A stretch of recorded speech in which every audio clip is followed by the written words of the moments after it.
क्या एक साधारण ब्राह्मण भी राजा को बदल सकता है? क्या ज्ञान की शक्ति ताज और सिंहासन से बड़ी हो सकती है? जानिए इस अनोखी कहानी में। पुराने समय की बात है। अलकापुरी राज्य के पास एक बड़ा सा जंगल था। उस जंगल में एक पेड़ था जिस पर एक नीलकंठ और उसकी पत्नी रहते थे। दोनों के बीच गहरा प्रेम था और वे प्रेम पूर्वक उस पेड़ पर अपना जीवन व्यतीत कर रहे थे। एक दिन की बात है, नीलकंठ की पत्नी भोजन की तलाश में जंगल में घूमने लगी। काफी देर तक शिकार ढूंढने के बाद भी जब उसे कुछ नहीं मिला तो उसकी नजर एक बड़े आकार के गोबर खाने वाले कीड़े पर पड़ी। नीलकंठ की पत्नी ने सोचा कि आज उसे भोजन में कुछ भी नहीं मिला तो क्यों ना इसी कीड़े को खा लिया जाए। इतना सोचने के बाद वह उस कीड़े के पास गई और जैसे ही उसे खाने वाली थी, वह गोबर का कीड़ा अचानक एक मनुष्य के रूप में बदल गया। उसने देखा कि वह कीड़ा एक दिव्य राजा में परिवर्तित हो गया। यह देख नीलकंठ की पत्नी आश्चर्यचकित रह गई। राजा वहां से चला गया और फिर नीलकंठ की पत्नी भी किसी तरह भोजन की व्यवस्था कर अपने पेड़ पर वापस लौट आई। उसने यह बात अपने पति नीलकंठ को बताई और कहा, स्वामी, आज मैंने जंगल में एक अत्यंत विचित्र घटना देखी जिसे देखकर मैं आश्चर्यचकित हूँ।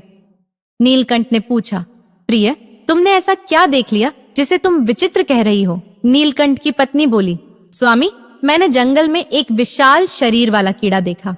जब मैं उसे भोजन बनाने के लिए आगे बढ़ी तो वह कीड़ा अचानक एक राजा में बदल गया।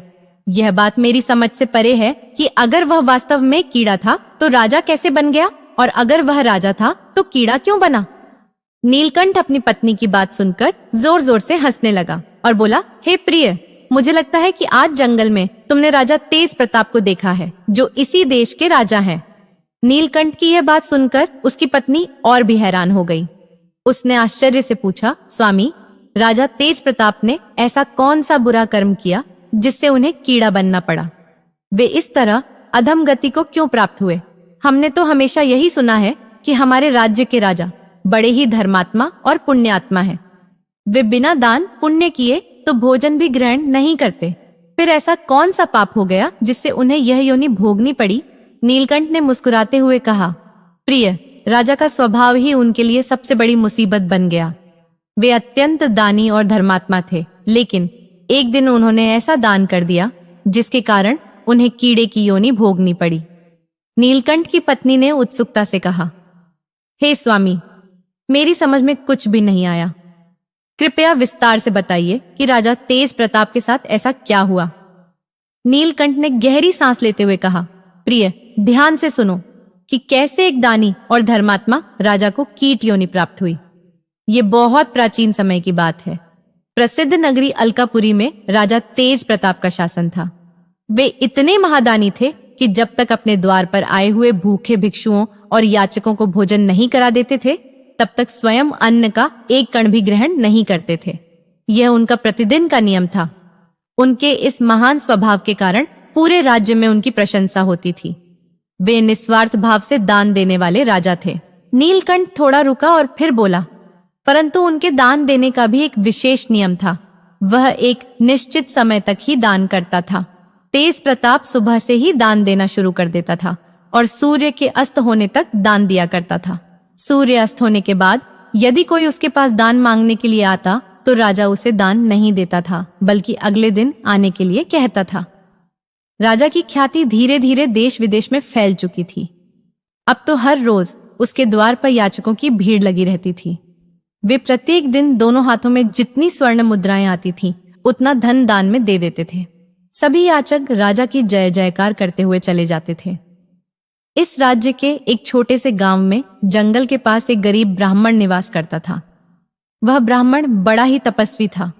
उसकी पत्नी और वह दोनों बड़ी कठिनाई से जीवन बिता रहे थे। उनकी स्थिति अत्यंत दयनीय थी, परंतु वह ब्राह्मण कहीं पर भी भिक्षा मांगने नहीं जाता था। उसे अपनी मेहनत से जो कुछ भी मिल जाता उसी को खाकर अपना गुजारा कर लेता था। जो समय उसके पास बचता उसे वह ईश्वर की भक्ति में लगा देता।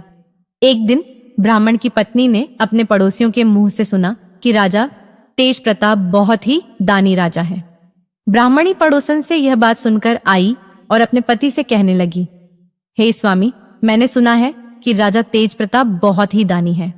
उनके द्वार से आज तक कोई निराश लौटकर नहीं गया है, तो क्यों ना आप भी महाराज के द्वार पर जाएं और उनसे दान लेकर आए।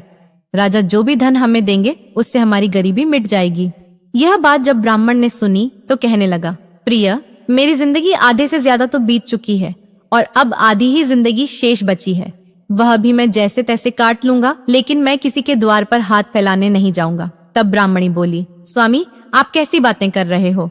जब राज्य का राजा दान दे रहा है तो प्रजा को दान लेने में कोई बुराई नहीं है, और फिर हम तो ब्राह्मण हैं, हमारा धर्म है भिक्षा लेना। मैं चाहती हूँ कि आप राजा के पास अवश्य जाएं, ताकि हमारे परिवार का पालन पोषण अच्छे से हो सके। ये सुनकर ब्राह्मण ने कहा, ठीक है, यदि तुम चाहती हो तो मैं अवश्य राजा के दरबार में जाऊं। पत्नी की बात मानकर ब्राह्मण राजा तेज प्रताप के दरबार की ओर चल पड़ा। संध्या का समय हो चुका था और चलते चलते अंधेरा घेरने लगा था। इधर राजा तेज प्रताप के दान देने का एक नियम था। उसने दिन के समय जितने भी याचकों को देखा उन्हें दान दे दिया था। अब उसका दान देने का समय समाप्त हो चुका था। ब्राह्मण बड़ी दूर से पैदल चलता हुआ राजा के दरबार तक पहुंचा था, लेकिन उसके पहुंचने से पहले ही सूर्यास्त हो चुका था। अब राजा दान देना बंद कर चुका था। जैसे ही राजा महल की ओर जाने लगा, तभी ब्राह्मण ने उसे रास्ते में रोक लिया और कहने लगा, हे महाराज, मैंने सुना है कि आप हर दिन गरीबों को दान देते हो। मैं भी एक गरीब ब्राह्मण हूँ। मैं काफी दूर से चलकर आपके पास आया हूँ। कृपया मुझे भी दान दीजिए। राजा ने उसे देखा और धीरे से कहा, ब्राह्मण देव, मुझे क्षमा कीजिए। मेरा एक नियम है कि मैं सूर्यास्त के बाद दान नहीं देता हूँ। आप मेरे पास सूर्यास्त के बाद आए हो, इसलिए अब आप वापस लौट जाइए और सुबह फिर मेरे पास आइए। कल जब आप मेरे पास आएंगे तो मैं आपको आज का भी और कल का भी दान दोनों दे दूंगा। ब्राह्मण थोड़ा जिद्दी स्वभाव का था और वह राजा से परिचित नहीं था। वह बार बार कहने लगा, हे महाराज, मुझे आज ही यह दान दे दीजिए। मैं कल तक इंतजार नहीं कर सकता। रोज रोज आपके पास दान लेने के लिए नहीं आ सकता। जब राजा ने यह सुना तो उसे क्रोध आ गया, लेकिन फिर भी राजा ने उसे शांति से समझाया, ब्राह्मण देव, तुम्हें कल ही दान लेने के लिए आना पड़ेगा। मैं आज तुम्हें दान नहीं दे सकता। ब्राह्मण ने फिर से जिद पकड़ते हुए कहा, महाराज, मैं तो आज ही दान लूंगा, कल आपके पास नहीं आ सकता। यह सुनकर राजा को गुस्सा आ गया और उन्होंने सोचा कि अब इस जिद्दी ब्राह्मण को एक सीख दी जाए। राजा अब पास में खड़ी घोड़ों की अस्तबल की ओर बढ़े और उन्होंने देखा कि घोड़ों की लीद वहां पड़ी थी। राजा ने सोचा, ब्राह्मण तो जिद कर रहा है कि उसे आज ही दान चाहिए, तो उसे दान ही दे दिया जाए। ये सोचकर राजा ने घोड़े की लीद उठाई और उसे ब्राह्मण के कमंडल में डालने लगे। राजा ने जितनी लीद उठाई उतनी ही लीद ब्राह्मण को देने का मन बना लिया। ब्राह्मण ने बिना किसी विरोध के अपना भिक्षा पात्र बढ़ा दिया और राजा से दान लिया। ब्राह्मण घर की ओर लौट रहा था और उसकी पत्नी घर पर उसकी राह देख रही थी। वह यह सोच रही थी कि आज उसका पति राजा से बहुत अच्छा दान लेकर आएगा और उनकी गरीबी दूर हो जाएगी। जैसे ही उसने अपने पति को आते हुए देखा, वह खुश हो गई और उससे बोली, हे पतिदेव, आज महाराज ने आपको कितना अच्छा दान दिया है। मैंने तो पहले ही कहा था कि महाराज के दरबार में जाइए, वे हमारी गरीबी मिटा देंगे। राजा और ब्राह्मण की इस प्रेरणादायक कहानी का अगला भाग जानने के लिए जुड़े रहें। अगर आप इस कहानी के अगले भाग को सुनना चाहते हैं तो बेल आइकन दबाएं और हमारे चैनल को सब्सक्राइब करें, ताकि आपको हर नई कहानी की सूचना सबसे पहले मिले।